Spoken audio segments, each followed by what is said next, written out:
नमस्कार, मैं हूं आपके साथ सोनिया चौहान। हमर छत्तीसगढ़ में आप सभी का स्वागत है। रुक करते हैं खबरों की ओर। दंतेवाड़ा से एक ऐसा मामला सामने आया है जिसमें सभी को हैरान कर दिया है और पार्षद पति पत्नी ने ऐसा खेल रचाया कि नगर पालिका में एक बड़े भ्रष्टाचार को अंजाम दे डाला।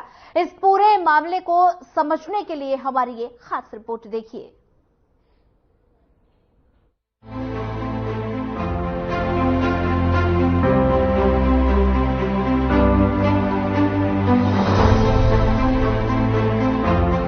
आज हम आपके सामने जो खुलासा करने वाले हैं वो आपको हैरान करके रख देगा। हम आपको बताएंगे कि कैसे दंतेवाड़ा में सफाई दीदियों के मानदेय के नाम पर बड़ा घोटाला किया जा रहा है। दंतेवाड़ा के किरंदुल नगर पालिका में सफाई दीदियों का मानदेय तो कुछ तय किया हुआ है, लेकिन जमा कुछ और होता है और इन दीदियों को मिलता कुछ और है।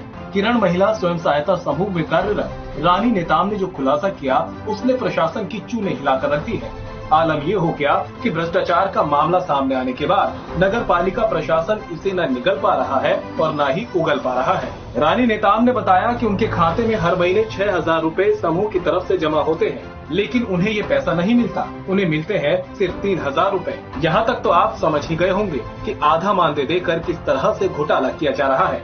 लेकिन अभी और रुकिए, क्योंकि जो और हम आपको बताने वाले हैं उसे सुनकर आपके भी होश उड़ जाएंगे। क्योंकि रानी नेताम ने बताया कि उन्हें जो मानदेय मिलना चाहिए वो 6,000 भी नहीं है, वो 9,652 रुपए है। जी, मेरा नाम रानी नेताम है। कब से काम कर रहे थे आप? मैं 2019 से काम कर रही थी।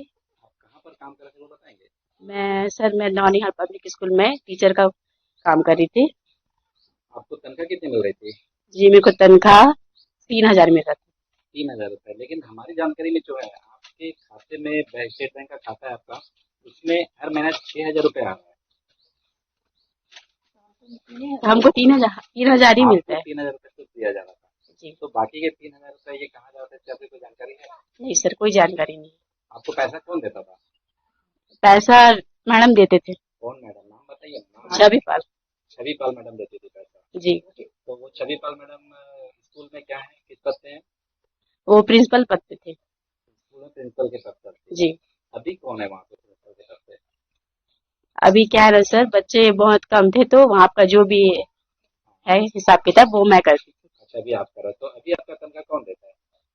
अभी तो कोई नहीं दे रहा सर। नहीं, अभी जो जो स्कूल अभी बंद हुई है गर्मी की छुट्टियों में, इससे पहले आप कर रहे थे जी। नवंबर, दिसंबर, जनवरी में, तो इसका पैसा कौन दे रहा था? इसका पैसा सर स्कूल से बच्चों के हिसाब से आता था, जो मंथली जो है इसके हिसाब से आता था। उसके हिसाब से कौन देता है? कोई तो देता होगा आपको। आपको जो पैसा आपको मिलता है आपके हाथ में, जी। वो पैसा आपके हाथ में कौन देता है? सर मैं ही करती थी वो। अभी रुकिए, आपको और भी बताते हैं। जब दंतेश्वरी स्वयं सहायता समूह के अध्यक्ष एनू साहू से बात की गई तो उन्होंने जानकारी देते हुए बताया कि समूह की तरफ से किसी भी दीदी को कार्य पर नहीं रखा जाता और न ही समूह में आने वाले पैसे के आय व्यय की जानकारी किसी भी सदस्य को दी जाती है। एनू साहू, इसके बारे में हम लोग टेंडर वेंडर नहीं भरते हैं। जो भी करती है राजेंद्र वही भरती है और हम लोग से साइन करवाती है, बाकी वही देख रही है। तो उसमें जो लेबर रखते हैं वो लेबरों को कौन रख रहा है? दीदियों को जो काम में रख रहे हैं वो दीदियों को काम में कौन रख रहा है? जो हम लोग नहीं रखते हैं वो नगर पालिका ही राजेंद्र कौर रखती है। तो और उसमें जो दीदियाँ हैं उसका जो मानदेय है महीने को दिया जाता है, जो 6,000 रुपए की बात आ रही है, वो 6,000 रुपए कौन देता है? उसको खाते में कौन ट्रांसफर करता है? वो नगर पालिका हमारे अकाउंट में डालती है और हमारे अकाउंट से उनके अकाउंट में ट्रांसफर किया जाता है। तो वो पैसा आप लोग की जानकारी में ट्रांसफर होता है या फिर उसमें आप लोग का कोई हाथ नहीं? ये हम लोग को नहीं मालूम है इसके बारे में, आप लोग को कोई जानकारी नहीं। में। तो वो पैसे का लेन देन भी आप लोग को कोई जानकारी नहीं? जी नहीं। आप लोग के समूह में कितना पैसा आता है और कहाँ से आता है, क्या इसके बारे में आप लोगों को नहीं है। तो आप लोग के समूह में जो भी कार्यक्रम हो रहा है, जो भी हो रहा है, उसका आप बताएंगे थोड़ा सा पैसा है क्या है? इसके बारे में पूरा गुड्डी मैडम देख रेख करती है, उसी को जानकारी है, हम लोग को नहीं। वहीं एक और महिला स्वयं सहायता समूह ख्वाहिश की अध्यक्ष लीला साहू ने बताया कि उन्हें इस बारे में किसी तरह की कोई जानकारी नहीं है। उन्होंने बताया कि वे आज तक कभी किसी निविदा में उपस्थित नहीं हुई। राजेंद्र मृणाल राय कौर उनके घर आती हैं और चेक में साइन कराकर ले जाती हैं। इसी के साथ उन्होंने साफ कहा कि समूह द्वारा जिन भी दीदियों को लगाया गया है उन्हें राजेंद्र मृणाल राय द्वारा संचालित किया जा रहा है। और जो भी कुछ हो रहा है उस बारे में उन्हें कोई जानकारी नहीं। अब आपको बताते हैं कि जिस राजेंद्र मृणाल राय का नाम ख्वाहिश महिला स्वयं सहायता समूह के अध्यक्ष ने लिया वो कौन है।